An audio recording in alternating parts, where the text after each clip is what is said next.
जी हाँ दोस्तों, superstar rock star Ritesh Pandey ji का एक धमाकेदार वीडियो शूटिंग वक्त का एक वीडियो क्लिप वायरल हुआ है, जो कि आपको मैंने पहले ही दिखाया था इंट्रो में, ठीक। और अभी आप देख सकते हैं ब्लास्ट का दोस्तों।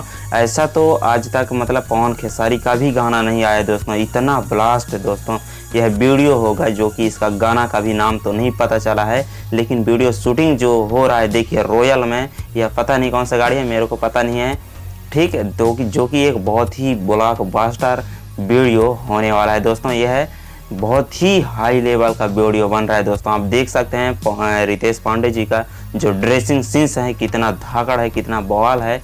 और यह बाइक जो आप देख सकते हैं ना दोस्तों, मतलब क्या ही बताएं, कौन सा लेवल का बता दे दोस्तों आप लोगों को। आपके बारे में इसके बारे में आप क्या कहना चाहते हैं, बिल्कुल कमेंट करके बताइएगा। इतना ब्लास्ट तो पहली बार लग रहा है भोजपुरी में हो रहा है दोस्तों। इतना ब्लास्ट का वीडियो शूटिंग जो हो रहा है देखिए, धमाकेदार का रितेश पांडे जी एंट्री मारते हैं। आप क्या ही बताएं, मतलब दोस्तों इतना ज़बरदस्त गाना है कि अब बिल्कुल मैं कुछ नहीं कह सकता हूँ इसके लिए, ठीक। सो इसका हमें बेसब्री से इंतज़ार है। और आप इसके बारे में क्या कहना चाहते हैं कमेंट करके ज़रूर बता दीजिएगा, ठीक। और इसी तरह न्यूज़ पाने के लिए दोस्तों इसी गाना का आप चैनल को सब्सक्राइब करके बेल आइकन घंटी जरूर दबा दीजिए और ऑल में सेलेक्ट कर दीजिएगा, ताकि जब भी कुछ न्यूज़ में बताऊं, मतलब जानकारी दूं, तो आपको सबसे पहले मिल जाए। सो ठीक है, लव यू।